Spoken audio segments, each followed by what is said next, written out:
అదే RTV app వార్తల్ని క్షణాల్లో చదివే అవకాశం ఉంటుంది. ఒక న్యూస్ పేపర్, ఒక టెలివిజన్ ఛానల్ మీ చేతుల్లో ఎప్పుడూ ఉంటాయి.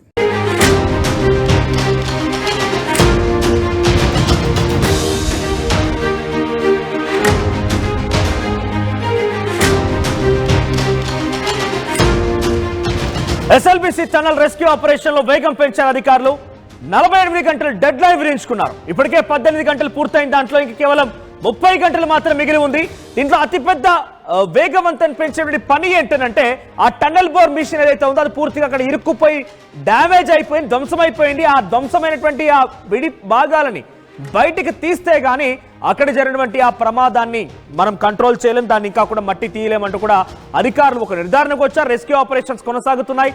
ముందుగా విడి భాగాలను తొలగిస్తున్నారు. దృశ్యాలు మన ఆర్టీవీ స్క్రీన్ పైన చూడొచ్చు. ఒకసారి మీకు నేను చూపిస్తున్నాను ఆర్టీవీ స్క్రీన్ పైన ఆ విడి భాగాలను మొత్తాన్ని కూడా ఆ లోకో ట్రైన్ ద్వారా ఎక్కడి వరకు అయితే 12 కిలోమీటర్స్ లోకో ట్రైన్ వెళ్తుందో ఇక్కడ చూడండి రెస్క్యూ ఆపరేషన్స్ కొనసాగుతున్నాయి. ఫైర్ సిబ్బంది సుమారుగా 11 బృందాలు అక్కడికి లోపలికి వెళ్ళిపోయి ఈ రెస్క్యూ ఆపరేషన్స్ చేపడుతున్నాయి. చివరిగా నిన్న బీఆర్ఓ అధికారులు బార్డర్ రోడ్ ఆర్గనైజేషన్ సంబంధించి 2 సిబ్బంది కూడా లోపలికి వెళ్ళిపోయారు. లోపలికి వెళ్ళిపోయి మొత్తాన్ని పరిశీలించారు. చాలా క్లియర్ గా ఒక నిర్ధారణకు వచ్చారు. మట్టిలో వారు ఎక్కడో కూరుకుపోయినారు. అది వారిని బయటికి తీయాలంటే పక్కాగా మట్టిని తరలించాల్సిందే. మట్టి తీయాలన్నా కూడా ముందుగా టనెల్ బోర్ మిషన్ కి సంబంధించి విడిపోయిన భాగాలని, ఆ ధ్వంసమైన భాగాలని బయటికి తీయాల్సి ఉంది. దాన్ని తీయాలంటే కట్టింగ్ చేయాలి. కట్టింగ్ పనులను చాలా వేగవంతంగా చేస్తున్నారు. 48 గంటలు డెడ్ లైన్ విధించుకున్నారు. ఇప్పటికే 18 గంటలు పూర్తయింది. మీకు విజువల్ చూస్తున్నారు కదా, ఇది లోకో ట్రైన్, లోపల నుంచి వచ్చే లోకో ట్రైన్ ఇది. ఈ లోకో ట్రైన్ లో మీరు వెనక ఇది చూడండి, ఇక్కడ విజువల్స్ మీకు కనబడుతుంది. ఇవన్నీ కూడా లోపలకు సంబంధించి ఆ మెటీరియల్, ఆ మట్టి లేదంటే చూడండి ఇక్కడ బురద, మొత్తం ఆ బురద మట్టి మొత్తాన్ని కూడా బయట తీస్తున్నారు. ఆ ధ్వంసమైనటువంటి విడి భాగాలను కూడా బయటికి తరలిస్తున్నారు. అంటే ఆపరేషన్ ఇప్పుడు సీరియస్ గా స్టార్ట్ అయింది.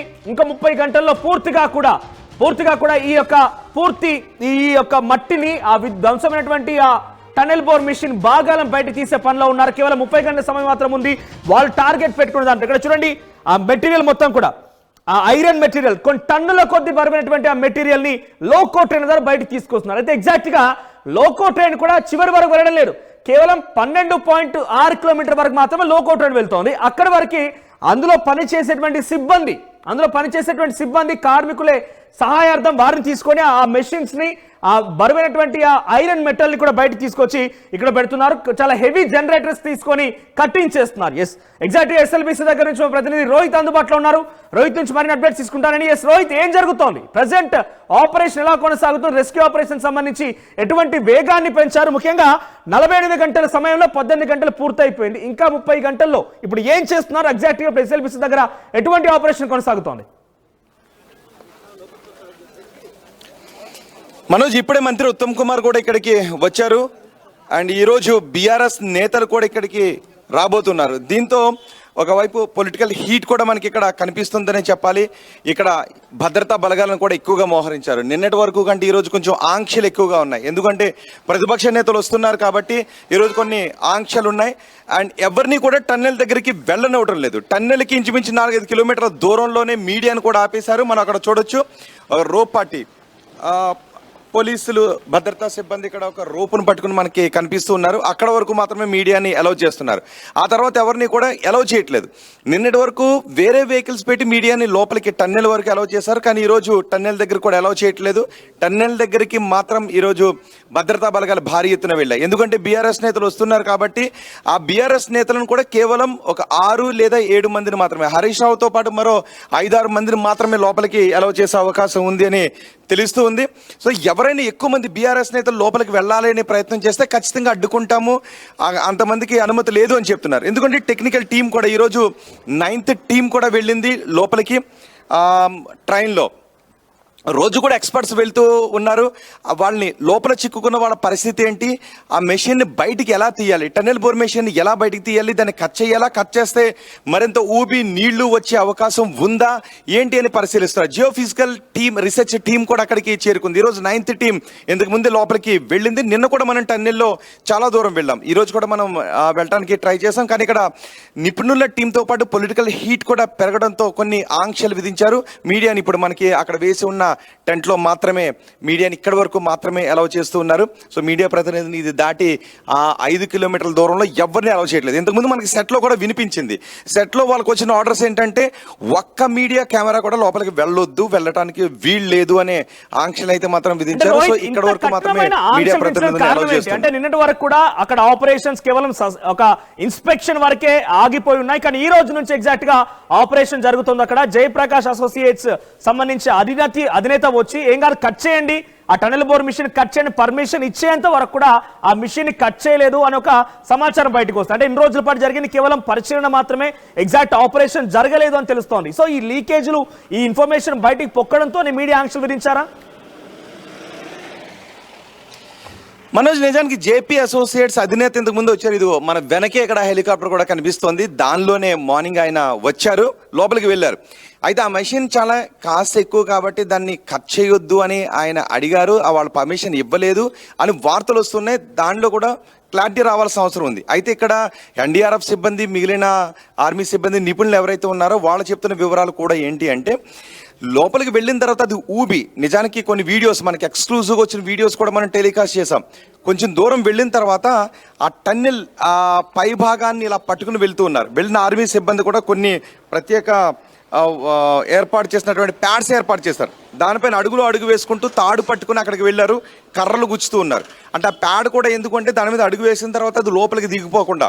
ఒక ముగ్గురు ఉన్నారు, ఫస్ట్ పర్సన్కి తాడు కట్టారు, రెండో వ్యక్తి కూడా తాడు పట్టుకున్నారు, మూడో వ్యక్తి కూడా వెనక ఉన్నారు. సో ఫ్రంట్ వెళ్ళిన వ్యక్తి ఊబిలో దిగిపోతే వెంటనే మిగిలిన వాళ్ళు రెస్క్యూ చేయడానికి కర్రలు పట్టుకుని ఉంటే అదంతా కూడా ఊబి ఉంది.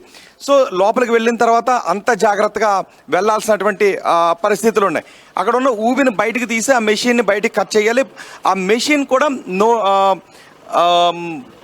ఆ ఊబెంతా కూడా మెషిన్ ఆపి ఉన్నట్లయితే, ఒకసారిగా మెషిన్ని తొలగించినట్లయితే అది ఎంతవరకు ముందుకు నెట్టుకుని వస్తుందో తెలియనటువంటి పరిస్థితి ఉంది అని చెబుతున్నారు. సో అందుకే జియోఫిజికల్ రీసెర్చ్ టీం అక్కడ ప్రమాదకర పరిస్థితులు లేవు, ఒకవేళ మెషిన్ని కట్ చేసినా ఎటువంటి ఫర్దర్ ప్రమాదం కూడా చోటు చేసుకోకుండా ఉంటుంది, చోటు చేసుకోదు అని వాళ్ళు రిపోర్ట్ కనుక ఇచ్చినట్లయితే దాన్ని కట్ చేస్తామని చెప్తున్నారు. అదే సమయంలో జేపీ అసోసియేట్స్ ఆ మెషిన్ చాలా కాస్ట్ ఎక్కువ కాబట్టి వాళ్ళు కట్ చేయొద్దన్నారు. అందుకే 8 మంది ప్రాణాలను 500 కోట్ల రూపాయల మిషన్ కింద పణంగా పెట్టేశారంటూ కొన్ని వార్తలు వస్తున్నాయి. అదే సమయంలో లేదు, ఫర్దర్గా ఇంకో ప్రమాదం జరగకుండా ఉండటానికి మాత్రమే నిపుణులు ఇచ్చేటటువంటి సూచనల మేరకు మాత్రమే కట్ చేస్తారు అని రెస్క్యూ ఆపరేషన్స్ కొనసాగుతాయని చర్చ కూడా విడిపోయిన భాగాలని, ధ్వంసమైన భాగాల్ని వెలికి తీయాలన్నా కూడా ఒక పరికరాలంటి కావాలి. డెఫినెట్ గా లోకోటరీలు సాధ్యపడుతున్నాయి. అంత హెవీ మిషన్స్ ని, అంత టన్స్ ఆఫ్ టన్ వెయిట్ ఉన్నటువంటి ఆ మిషన్స్ ని బయటకు తీసుకెళ్ళాలంటే ఎటువంటి ప్రత్యామ్నాయ మార్గాన్ని ఎంచుకున్నారు? ఎగ్జాక్ట్లీ, నిజానికి అక్కడికి వెళ్ళిన తర్వాత ఆ లోపల ఉన్న డెబ్రీస్ అన్నీ కూడా బయటికి తీసిన తర్వాత వాటిని వెనక్కి ఎంతవరకు పెట్టగలుగుతారు అంటే ఆ మెషిన్ కూడా ఎన్ని మీటర్ల పొడవు ఉంటుందో మనం చూడొచ్చు. తవ్వారు కాబట్టి వాటిని బయటకు తీసుకొచ్చిన తర్వాతే మిగిలిన ఆపరేషన్స్ అన్నీ కూడా కాదు. ఫస్ట్ జరగాల్సింది ఏంటి అంటే ఆ 8 మంది జాడ ఏ విధంగా ఉంది అనేది మాత్రమే తీయాలి.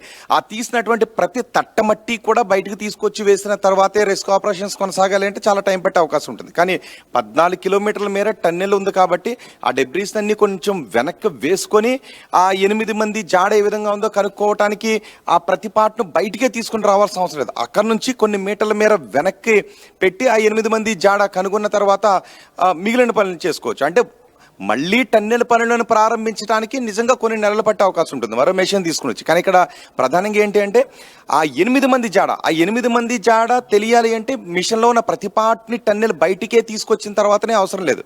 14 కిలోమీటర్ల టన్నెల్ ఉంది కాబట్టి ఆ మెషిన్ ఎంత పొడుగుందో అవసరమైతే పోనీ ఇంకొక 100 మీటర్ల మేర వాటిని వెనక వేసుకుంటూ వెళ్ళి వాళ్ళ జాడను కనుక్కోవచ్చు. అది పెద్ద కష్టం కదా. కానీ ఆ మెషిన్ని తీసేటప్పుడు వాళ్ళు వెళ్ళి అక్కడ తీస్తారు కాబట్టి ఆ మెషిన్ పార్ట్స్ని తీసిన తర్వాత దాన్ని కదిపితే మళ్ళీ ఒక్కసారిగా ఆ ఊబంతా బయటకు వచ్చి పడితే ఆ మెషిన్ దగ్గరుండి కట్ చేస్తున్న వాళ్ళకి ఏదైనా ప్రమాదం సంభవించే అవకాశం ఉంటుందా అనే అనుమానాలు వ్యక్తమవుతున్నాయి. సో జియోఫిజికల్ టీం అది జరుగుతుందా జరగదా నిర్ధారించిన తర్వాత ఫర్దర్ పనులు కొనసాగే అవకాశం ఉంటుంది. సో ఈ రోజు జియో ఫిజికల్ టీం కూడా వెళ్ళింది అండ్ 9th బ్యాచ్ కూడా వెళ్ళింది. మరి కొద్దిసేపులో 9th బ్యాచ్ అంటే 4 గంటలకి వాళ్ళు వచ్చే అవకాశం ఉంటుంది. ఈ లోపే అంటే వాళ్ళు చెప్తుంది ఒకటే, మట్టిని బయటికి తీయాలి, మెషిన్ని కట్ చేయాలి. అంత హెవీ మెషిన్ని కట్ చేయాలంటే కటర్స్ లోపలికి పట్టుకు వెళ్ళాలి. ఆల్రెడీ దీనిలో గ్యాస్ సిలిండర్స్ని పట్టుకు వెళ్ళారు, కటర్స్ని పట్టుకు వెళ్ళారు. ఆ ట్రైన్లో సిలిండర్స్ని పట్టుకు వెళ్తున్న దృశ్యాలు కూడా మన దగ్గర ఉన్నాయి. ఆ కటర్స్ని పట్టుకు వెళ్తున్న విజువల్స్ కూడా మన దగ్గర ఉన్నాయి. సో వాటిని పట్టుకు వెళ్ళారు, అంటే రెడీ చేసుకుంటున్నారు మెషిన్ని కట్ చేయడానికి.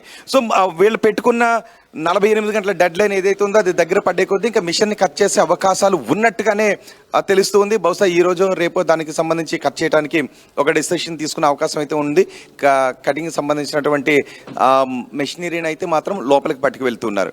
కానీ ఒకటి జియో ఫిజికల్ టీం ఇచ్చే రిపోర్టే, ఎందుకంటే ఆ మెషిన్ అంత హెవీ మెషిన్, ఒక్కసారిగా ఆ మెషినే అంత వెనక్కి వచ్చేసింది అంటే అక్కడ ఎటువంటి పరిస్థితులు ఉన్నాయి. మెషిన్ కట్ చేసిన తర్వాత అంటే నీకు అన్ని టన్నుల బరువైన మట్టి పడినా కూడా మెషిన్ కంగదు. కానీ అలాంటి మెషిన్ వెనక్కి వచ్చేసి ప్రమాదం జరిగింది అంటే నిజంగా. ఇంకొకటి డాగ్ స్క్వాడ్ కూడా వచ్చింది. డాగ్ స్క్వాడ్ కూడా అక్కడ పసికట్టడానికి వెళ్తూ ఉన్నప్పుడు ఆయిల్ స్మెల్ వస్తూ ఉంది. సో ఆయిల్ స్మెల్ వస్తూ ఉంది కాబట్టి డాగులు అక్కడ మనుషులు ఎవరున్నారు, ఊబిలో ఉన్నారనేది కనిపెట్టలేకపోతున్నాయి అనే విషయాన్ని కూడా చెప్తున్నారు. సో ప్రమాదానికి సంబంధించి పూర్తి అంచనా వచ్చిన తర్వాత ఒక స్కెచ్ వేసుకుని దాని ప్రకారమే ముందుకు వెళ్తారు. కొన్ని అధునాతన పరికరాలను కూడా తెప్పించారు. ఆ మట్టి లోపల కొన్ని మీటర్ల వరకు మనుషులకు సంబంధించిన ఆనవాళ్ళు ఏదైనా ఉంటే వాటిలో తెలిసే అవకాశం ఉంటుంది. మిలిటరీలో ఎక్కువగా ఉపయోగిస్తుంటుంటారు కాబట్టి ఆ టెక్నాలజీని కూడా తీసుకొచ్చారు. ఈరోజు దాంతో కూడా వాళ్ళ బాడీస్ ఏమన్నా ఎక్కడ ఉన్నాయి, మట్టిలో ఉన్నాయా లేదంటే ఇంకెక్కడ ఉన్నాయని తెలుసుకునే ప్రయత్నం చేస్తున్నారు. సో ఎందుకంటే 5,000 లీటర్స్ ఆఫ్ వాటర్ వస్తున్నాయంటే ఇంకా ఈ ప్రమాదాన్ని ఏమైనా అంటే వెనక్కి వాటర్ వస్తూనే ఉన్నాయి. మీరు చూసారు, మనం ఎక్స్క్లూజివ్ గా ఆర్టీవీలో కూడా చూపించాం. లోకో ట్రైన్ వెళ్తున్న సమయంలో కూడా సగానికి లోకో ట్రైన్ మునిగిపోయి వెళ్తోంది. సో ఇంకా వాటర్ ఫ్లో వస్తుందా, ఆ నీటి ఊటలను కొంత కంట్రోల్ చేసే ప్రయత్నం చేస్తున్నారు. ఎందుకంటే అది కంటిన్యూస్ గా వస్తోంది, బురద నీరు ఇంకా కూడా బురదమయంగా మారే అవకాశం ఉంది. సో నీటి ఊటలను కంట్రోల్ చేసే ఆప్షన్ లేదంటారా? అదే భయపడుతున్నారు. నిజానికి అక్కడ వస్తున్నటువంటి నీటిని అంటే గంటకు సుమారు 5,000 లీటర్ల నీరు బయటకు వస్తుంది. దాని అంతటిని కూడా బయటకు తోడేస్తున్నారు. కృష్ణానదిలోకి పంప్ చేస్తున్న దృశ్యాలను కూడా నేను మనం లైవ్గా చూపించాం. సో ఇప్పుడు అదే జరుగుతుంది. అంటే ఒకవేళ మెషిన్ని తీస్తే అక్కడ ఏదైనా పెద్ద నీటి ఊట ఉందంటే, ఎందుకంటే వాళ్ళు వెళ్తున్నప్పుడు చూసాం కదా, కొంతమంది ఆ ప్రమాదం జరిగిన తర్వాత ఆ నీటిలో నుంచి ఇలా నడుచుకుంటూ బయటకు వచ్చారు. అంటే ఈదుకుంటూ బయటకు రావాల్సినటువంటి పరిస్థితి అక్కడ ఏర్పడింది. సో ఆ మెషిన్ తీసిన తర్వాత ఇప్పుడు ఏదైనా అక్కడ పెద్ద ఫోర్స్తో నీరో లేదంటే ఊబో పెద్ద ఫోర్స్తో బయటకు వస్తే అది ఫోర్స్ ఎంతవరకు ఉంటుంది, అది వెనక్కి ఎన్ని మీటర్లు తన్నే అవకాశం ఉంటుంది, తన్నుకుని వచ్చే అవకాశం ఉంటుంది అనేది ఇంకా అంచనా వేయలేకపోతున్నారు. అది కేవలం జియో ఫిజికల్ నిపుణులు మాత్రమే దాన్ని అంచనా వేయగలుగుతారు. కాబట్టి ఆ నిపుణులు రోజు అక్కడికి వెళ్తున్నారు. ఇంతవరకు అయితే మెషిన్ ఏది కట్ చేయలేదు. సో ఇప్పుడు కట్ చేయడానికి కావాల్సినటువంటి సామాగ్రిని పట్టుకు వెళ్తున్నారు. వన్స్ ఒక్కసారి రెడీ అన్న తర్వాత దెన్ కట్ చేసే పనులు ప్రారంభమవుతాయి. కట్ చేసిన తర్వాత దాన్ని ఒక్కొక్క పార్ట్ని బయటకు తీసుకొచ్చిన తర్వాతే రెస్క్యూ కంప్లీట్ అవ్వాల్సిన అవసరం లేదు. దాన్ని వెనుక ఒక చోట వేసి అంటే కొన్ని మీటర్ల మేర ఒక మరో 50 మీటర్ల మేర లేదంటే 100 మీటర్ల మేర వెనక తీసుకొచ్చిన తర్వాత అక్కడ నుంచి రెస్క్యూ ఆపరేషన్ కొనసాగవచ్చు. ఎందుకంటే 8 మంది జాడ కనుక్కున్న తర్వాత పనులను ప్రారంభించాలి. నిజంగా మీరు అన్నట్టు పనులను మళ్ళీ ప్రారంభించడానికి ఆ డెబ్రీస్ అంతా బయటకు తీసుకుని రావాలి. కన్వేయర్ బెల్ట్ పనిచేయట్లేదు, మెషిన్ పనిచేస్తేనే కన్వేయర్ బెల్ట్ పనిచేస్తుంది. సో మిగిలిన పనులు ప్రారంభించడానికి అయితే లోపల ఉన్న డెబ్రీస్ అన్ని బయటకు తీసుకుని రావాల్సిందే. కానీ మనుషులు జాడ కనుక్కొని 8 మందిని బయటకు తీయడానికి కంప్లీట్గా లోపల ఉన్న వాటిని అన్నింటినీ కూడా ముఖద్వారం నుంచి కంప్లీట్గా ప్రతి వస్తువును తీసుకొచ్చిన తర్వాతే అవసరం లేదు. కొన్ని మీటర్ల మేర వాటిని వెనక్కి జరిపి ఆ బాడీస్ కానీ వాళ్ళు ఎటువంటి స్థితిలో ఉన్నారు అనే మాట్లాడుకున్నాం. కేవలం వాళ్ళు చిక్కుకున్నారు, ఇరుక్కున్నారనే పదాలు వరకు మనం పరిమితం అయ్యాం. అదే నేను చెప్తుంటా వాళ్ళు ఎలాగున్నారనేది. అంటే అనుమానాలు వ్యక్తం చేస్తున్నారు. వాళ్ళు చనిపోయారా బతుకున్నారా అనేది, కానీ బతుకుండటానికి అవకాశాలు తక్కువ అని అనుకుంటున్నారు. అంటే ఛాన్సెస్ ఉన్నాయి. ఎందుకంటే కొన్ని సందర్భాల్లో మనం చూసాం, రోజులు భూకంపాలు వచ్చినప్పుడు కూడా శిథిరాల కింద రోజుల తరబడి రెస్క్యూ ఆపరేషన్స్ తర్వాత చిన్న చిన్న పిల్లలు బతికినటువంటి సందర్భాలు కూడా ఉన్నాయి. కాబట్టి దీన్నే బేస్ చేసుకుని బతకడానికి ఏదైనా అవకాశాలు ఉన్నాయి అనే అనుమానాన్ని వ్యక్తం చేస్తున్నారు. అందుకే వాళ్ళకి ప్రాణాపాయం కలిగిందనే దాన్ని ధృవీకరించట్లేదు. మొన్న కూడా మనం చూసాం, వైనాడులో బురద కింద కూడా కొన్ని రోజుల తర్వాత ప్రాణాలతో బయటపడ్డ సందర్భాలను మనం చూసాం. సో ఇక్కడ కూడా వాటి కింద ఏదైనా ఒక చిన్న గ్యాప్ ఉండి అందుకే నిరంతరం లోపలికి ఆక్సిజన్ కూడా పంపిస్తున్నారు. సో ఏదైనా ఛాన్స్ ఉంటే వాళ్ళు బతకడానికి అవకాశం ఉందని భావిస్తున్నారు. కానీ ఒకవేళ దాన్ని మెషిన్ని తొలగిస్తే మాత్రమే వాళ్ళ జాడ తెలుస్తుంది. కానీ రోహిత్, BRO టీం అంత చిట్ట చివరి వరకు వెళ్ళింది, వారు థర్మకోల్ సాయంతో చివరి వరకు వెళ్ళారు, అయినా కూడా వారికి ఎటువంటి ఆనవాళ్ళకి అటువంటి మూవ్మెంట్ కనిపించలేదు అని అంటే బహుశా మట్టిలో ఇరుక్కుపోయి ఉండే అవకాశం ఉందా, లేదంటే అవతలి వైపుగా ఆ టన్నెల్ బోర్ మిషన్ దగ్గర నియర్ టిప్ లో ఉండే అవకాశం ఉందా? అంటే అటువంటి విధంగా అంచనా వేస్తున్నారా? అవతల వైపు ఉండే అవకాశం లేదు మనోజ్, అవతల వైపు ఉండే అవకాశం లేదు. ఏదైతే టన్నెల్ బోర్ కట్టింగ్ మెషిన్ ఏదైతే ఉందో, ఫ్రంట్ పార్ట్ ఏదైతే ఉందో, దానికి ఆ కొండకి మధ్యలో ఇక గ్యాప్ ఉండదు. కేవలం వీళ్ళు ఉన్నటువంటి మెషిన్లో మాత్రమే ఉంటారు. అది కట్ చేస్తూ ఉంటుంది ఫ్రంట్ పార్ట్లో. ఆ తర్వాత ఆటోమేటిక్గా కన్వేయర్ బెల్ట్ పైన పడుతుంది. ఆ కన్వేయర్ బెల్ట్ నుంచి అదంతా కూడా బయటకు వచ్చేస్తుంది. ఆ తర్వాత ఏవైతే బ్లాక్స్ ఉన్నాయో వాటిని చుట్టూ అమర్చే పని ఇదంతా కూడా మెల్లమెల్లగా జరిగిపోతుంటుంది. కాబట్టి వీళ్ళు మెషిన్కి ఆ కొండకి మధ్యలో ఉండే అవకాశం ఖచ్చితంగా లేదు. ఖచ్చితంగా ఉంటే ఆ మెషిన్లో ఎక్కడి వరకు అయితే మనుషులు ఆపరేట్ చేయడానికి అవకాశం ఉంటుందో ఆ మెషిన్ దగ్గర నుంచి మాత్రమే, ఆ మెషిన్లో ఫ్రంట్ పార్ట్ కాకుండా మధ్యలో నుంచి మనుషులు ఆపరేట్ చేయడానికి అవకాశం ఉంది. అక్కడ నుంచి వెనక్కి ఉంటారు ఖచ్చితంగా. కాబట్టి మెషిన్కి కంప్లీట్గా అవతల మనుషులు ఉండే అవకాశమే లేదు. అంటే మనం ఏమనుకున్నామంటే ఇంతకుముందు ఉత్తరాఖండ్లో జరిగింది. ఉత్తరాఖండ్లో ఏదైతే డెబ్రిస్ అన్ని పడిపోయాయో, ఆ పడిపోయిన తర్వాత అవతల పక్క కొంచెం ఖాళీ ఉంది, ఆ మధ్యలో వాళ్ళంతా ఉండిపోయారు. అది పెద్ద ఖాళీ ఉంది కాబట్టి వాళ్ళు గాలి పీల్చుకోవడానికి అటు ఇటు తిరగడానికి అవకాశం ఉంది. సో ఇక్కడ మెషిన్కి ఆ కొండ ప్రాంతానికి మధ్యలోకి గ్యాప్ అయితే లేదు. కానీ ఆ ఒక ఫోర్స్తో మట్టి ఊబి నీరు ఇదంతా తన్నుకొచ్చింది కాబట్టి ఆ మెషిన్ కూడా తోసుకొచ్చింది. ఆ మెషిన్ కూడా మట్టితో నిండిపోయింది కాబట్టి దానిలో వాళ్ళు ఉండిపోయారు. ఆ ఉండిపోయిన దానిలో ఏదైనా ఖాళీ ఉండి వాళ్ళు గాలి పీల్చుకోవడానికి అవకాశం ఉంటే మాత్రమే వాళ్ళ ప్రాణాలతో వచ్చే అవకాశం ఉంటుంది. కాబట్టి ఏదైనా వాళ్ళ జాడ కనుక్కోవాలి. వాళ్ళు ఎటువంటి పరిస్థితుల్లో ఉన్నారు, బతికున్నారా, ఎలా ఉన్నారు అనేది ఖచ్చితంగా వాళ్ళ 8 మంది జాడ కనుక్కోవాలి. ఆ తర్వాత మాత్రమే మిగిలినటువంటి పనులు జరుగుతాయి. సో 8 మంది జాడ కనుక్కోవడానికి మొత్తం మెషిన్ అంతటిని కూడా కట్ చేసి ప్రతి పార్ట్ని బయటికే తీసుకొచ్చిన తర్వాతే 8 మంది జాడ తెలుస్తుందంటే కొన్ని నెలలు పడుతుంది. కాబట్టి అది జరగదు. కొన్ని రోజుల్లోనే మెషిన్ కట్ చేయటం మొదలు పెడితే, వాళ్ళ 8 మంది జాడ కనుక్కోవడానికి మెషిన్ కట్ చేయడం మొదలు పెడితే గట్టిగా అంటే ఒక రోజులు 2-3 రోజుల్లోనే వాళ్ళ జాడ కనుక్కునే అవకాశం ఉంటుంది. సో మెషిన్ కట్ చేయడం అనేది చేసుకున్న ప్రకారంగా ఈ 48 గంటల సమయంలో ఆల్రెడీ 18 గంటలు పూర్తయిపోయింది, మరొక 30 గంటలు మాత్రమే ఉందని మాట్లాడుకుంటున్నాం. కాబట్టి ఈ 30 గంటల్లో ఎటువంటి ఆపరేషన్ జరిగే అవకాశం ఉందని ఎక్స్పెక్ట్ చేయవచ్చా? పూర్తిగా ఆ మెషిన్ పరికరాలని కొంత వెనక్కి నెట్టడం కానీ వెనక్కి పంపించేసి ఆ మట్టిని తొలగించి వారి యొక్క మృతదేహాలని లేదంటే వారు ఇరుక్కున్న ప్రదేశాన్ని కనుగొనే అవకాశం ఏదైనా ఉండొచ్చా? అంటే ఇప్పుడు 9th బ్యాచ్ కూడా వెళ్ళింది. ఈ బ్యాచ్ వచ్చిన తర్వాత ఇందులో ఎక్స్పర్ట్స్ ఉన్నారు, మిలిటరీ ఉన్నారు, నేవీకి సంబంధించిన వాళ్ళు ఉన్నారు, NDRF ఉన్నారు, STRF ఉన్నారు, జియోఫిజికల్ రీసెర్చ్ టీంకి సంబంధించిన వాళ్ళు అంతా ఉన్నారు. రోజు కూడా 2 షిఫ్ట్లుగా వీళ్ళంతా వెళ్ళి లోపల ఉన్న పరిస్థితులను అంచనా వేసి బయటికి తీసుకొచ్చి ఒక రిపోర్ట్ తయారు చేసి ఒక స్కెచ్ వేస్తున్నారు. సో ఇంక ఈ రోజు కాబట్టి ఒక డెసిషన్ తీసుకునే అవకాశం ఉంది. బహుశా మెషిన్ని కట్ చేసి వాళ్ళ జాడను కనుక్కునే అవకాశాలు ఉన్నాయనే భావిస్తున్నారు. వన్స్ మెషిన్ కట్ చేయడానికి ఆర్డర్స్ రావాలి. దానికి కూడా ఏంటి అంటే ఈ రీసెర్చ్ టీం ఒక రిపోర్ట్ ఇవ్వాలి. మెషిన్ కట్ చేసి బయటకు తీయడం ద్వారా పైన ఉన్నటువంటి మట్టి పిల్లలు బయటకు వచ్చే అవకాశం లేదు, అవతల ప్రమాదకరమైనటువంటి ఊబేమీ లేదు ఆ కొండ ప్రాంతంలో అని వీళ్ళు ఒక రిపోర్ట్ ఇచ్చిన తర్వాత మాత్రమే మెషిన్ కట్ చేసే అవకాశాలు ఉన్నాయి. సో మెషిన్ కట్ చేయడానికి ఉన్న అవకాశాల గురించి మాత్రమే ఇప్పుడు పరిశీలిస్తూ వస్తున్నారు. సో వన్స్ ఆర్డర్స్ రావాలి, మెషిన్ కట్ చేయడానికి ఆర్డర్స్ వచ్చిన తర్వాత మాత్రమే పనులు ముందుకు వెళ్ళే అవకాశం ఉంటుంది. అంతవరకు లోపలికి వెళ్ళి పరిశీలించి ఆ రిపోర్ట్ని బయటికి తీసుకొచ్చి ఒక స్కెచ్ వేస్తాను. నిన్న మనం లైవ్లో స్కెచ్ కూడా చూపించాం. ఎక్కడి నుంచి 12 కిలోమీటర్ల తర్వాత ఏముంది, ఆ తర్వాత 40 మీటర్ల దూరంలో ఏముంది, 50 మీటర్ల దూరంలో ఏముంది, మరో 10 మీటర్ల దూరంలో ఏముంది, ఇదంతా కూడా స్కెచ్ వేశారు. సో ఆ రిపోర్ట్ చూసిన తర్వాత అండ్ ఆ మట్టిని కూడా పరిశీలించారు. ఒకవేళ దీని మెషిన్ పక్కకు తీస్తే అది పూర్తిగా ఎంత పరిధిలో ఆ మట్టి లేదంటే నీరు ఊబి ఉందో అది అంచనా వేసిన తర్వాత మాత్రమే మెషిన్ బయటికి తీసే అవకాశం ఉంది. Right, thank you Rohit, keep updating us. So మొత్తం మీద ఇది లోపల SLBC టనల్ వద్ద ఎటువంటి ప్రమాదం చోటు చేసుకుంది, ఆ ప్రమాదానికి సంబంధించి ప్రెజెంట్ రెస్క్యూ ఆపరేషన్స్ ఎలా కొనసాగుతున్నాయి. ఇప్పటివరకు అయితే రెస్క్యూ ఆపరేషన్స్ కేవలం పరిశీలన దశలోనే ఉన్నాయి.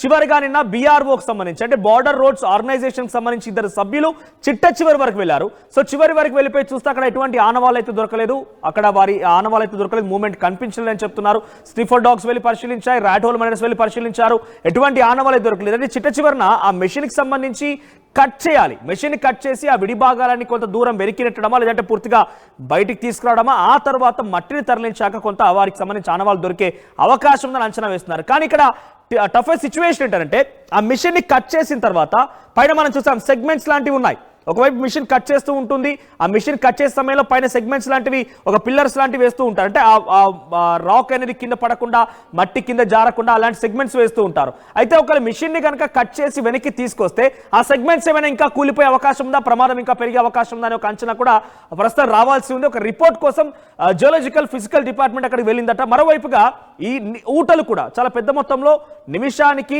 4000 లీటర్లు సుమారుగా వస్తుందని చెప్పి ఏకంగా మంత్రులు అధికారులు చెప్తున్నారు. కాబట్టి ఆ నీటిని బయటకు తరలించాలా ఎలా, ఒకవేళ కనుక ఈ మెషిన్ ని కనుక కట్ చేసి వెనక్కి తీసుకొస్తే ఆ ఊట ఇంకా పెరిగే అవకాశం ఉందా, వాటర్ లీకేజ్ ఇంకా పెరిగే అవకాశం ఉందా, అదే కనుక పెరిగితే మరింతగా ఈ ప్రమాదం పెరుగుతుంది. కాబట్టి అక్కడ పూర్తిగా ఒక నివేదికను తయారు చేసి ఇంకా ఊటలు ఉన్నాయా లేకుంటే సెగ్మెంట్స్ కూలే అవకాశం ఉందా, ఇలా పక్కాగా అన్ని రకాలుగా జియోలాజికల్ డిపార్ట్మెంట్ అక్కడికి వెళ్ళింది. కాబట్టి వారంతా సర్వే చేసిన తర్వాత ఒక నివేదిక వస్తుంది. ఆ నివేదిక ఆధారంగా నెక్స్ట్ మిషన్ కటింగ్ అనేది ప్రారంభమవుతుంది. ఇంకా కూడా అక్కడ మిషన్ కటింగ్ అనేది ప్రారంభం కాలేదు, ఇంకా పర్మిషన్స్ కోసం వెయిట్ చేస్తున్నారని తెలుస్తోంది. సో ఏమైనా కూడా ఇది అక్కడ ఎస్ఎల్బిసిలో జరుగుతున్న ప్రమాదానికి సంబంధించిన అప్డేట్స్. అయితే ప్రతిపక్ష పార్టీలుగా బీఆర్ఎస్ పార్టీ కూడా మాజీ మంత్రి హరీష్ రావు కూడా అక్కడికి వెళ్తున్నారు. సో ఆయనని అక్కడ ఈ రోజు కొంత హైటెన్షన్ కూడా ఉండే అవకాశం ఉంది. ఎందుకంటే ప్రతిపక్ష పార్టీ వెళ్తోంది, చాలా మంది అక్కడ రక్షణ సిబ్బంది ఉన్నారు, రెస్క్యూ ఆపరేషన్స్ కొనసాగుతున్నాయి. కాబట్టి మీడియాను కూడా కొంత దూరం వరకు ఆపేశారు. మీడియానే కాదు, సామాన్య వ్యక్తి వరకు లోపలికి అలౌ చేయలేదు. నేటి వరకు కూడా లోపల వెళ్ళి వెళ్ళారు. ఆర్టీవీ కూడా ఏకంగా డైరెక్ట్ గా స్పాట్ వరకు వెళ్ళింది. అక్కడ జరిగినటువంటి ప్రమాదం సంఘటన వరకు కూడా వెళ్ళి అక్కడ ఎక్స్క్లూజివ్ ఈ దృశ్యాలను ఏకంగా ఆర్టీవీ కెమెరాకు బంధించింది, ఆర్టీవీ చూపించే ప్రయత్నం చేస్తోంది. సో ఇక్కడ చివరి వరకు వెళ్ళగలిగింది, కానీ ఈ రోజు మాత్రం అనుమతించడం లేదు. కొంత రెస్క్యూ ఆపరేషన్స్ కొనసాగుతున్నాయి. అట్ ది సేమ్ టైం ఈరోజు హైటెన్షన్ కూడా ఉంది, ప్రతిపక్ష పార్టీలు కూడా వస్తున్నాయి. కాబట్టి ఎవరు అనుమతించడం లేదు.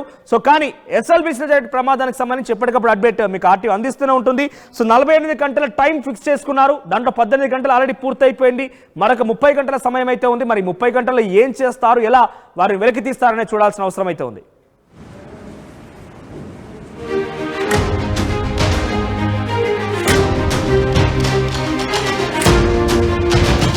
మరిన్ని వీడియోస్ కోసం ఛానల్ ని సబ్స్క్రైబ్ చేయండి. లేటెస్ట్ అప్డేట్స్ కోసం వాట్సాప్ ఛానల్ ని ఫాలో చేయండి.